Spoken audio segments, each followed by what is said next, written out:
Ce qu'il faut retenir, c'est qu'un massage cardiaque ne s'arrête jamais. Assurez-vous que les secours aient bien été appelés avant de commencer quoi que ce soit. Si vous êtes en présence d'un témoin, vous allez lui demander d'appeler les secours et d'aller chercher un défibrillateur, et pendant ce temps, vous allez commencer le massage cardiaque. Si vous êtes seul, vous allez devoir appeler les secours, et s'il y a un défibrillateur dans votre champ visuel, vous allez le récupérer. Ce qu'il faut savoir, c'est qu'un massage cardiaque s'effectue toujours sur un plan dur. Si votre victime est dans un lit, vous allez devoir la mettre sur le sol. Un massage cardiaque doit toujours s'effectuer sur une poitrine nue. Je vais devoir dénuder la poitrine de ma victime.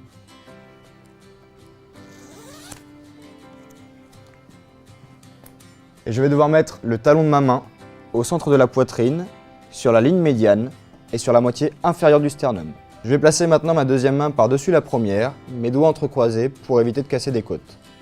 Un massage cardiaque doit toujours se faire bras tendus et coudes verrouillés. Je vais devoir effectuer des compressions thoraciques d'une profondeur de 5 à 6 cm, à savoir que le temps de compression doit être égal au temps de relâchement, et je vais devoir effectuer ces compressions 30 fois, à un rythme de 100 à 120 compressions par minute. Je vais devoir me placer au-dessus de ma victime pour avoir une pression verticale sur le cœur. Et j'effectue 30 compressions.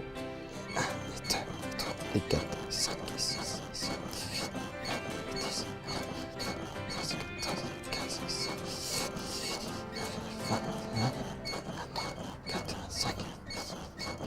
29 et 30. Une fois mes 30 compressions thoraciques faites, je vais devoir effectuer 2 insufflations. Je vais venir mettre une main sur le front de ma victime, 2 doigts sous le menton, basculer la tête en arrière. Je vais venir pincer le nez de ma victime et ouvrir la bouche. Pour avoir une bonne étanchéité lors de mes insufflations, je vais devoir englober la bouche de ma victime avec la mienne. Je vais devoir effectuer 2 insufflations. Les insufflations, c'est un souffle long et continu jusqu'à ce que la poitrine de ma victime se soulève.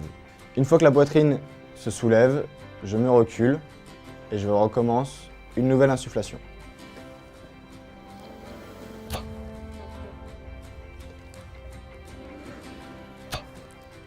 Une fois mes 2 insufflations effectuées, je vais pouvoir recommencer mes 30 compressions thoraciques. En gros, le massage cardiaque, c'est 30 compressions, 2 insufflations, 30 compressions, 2 insufflations, etc. jusqu'à l'arrivée des secours.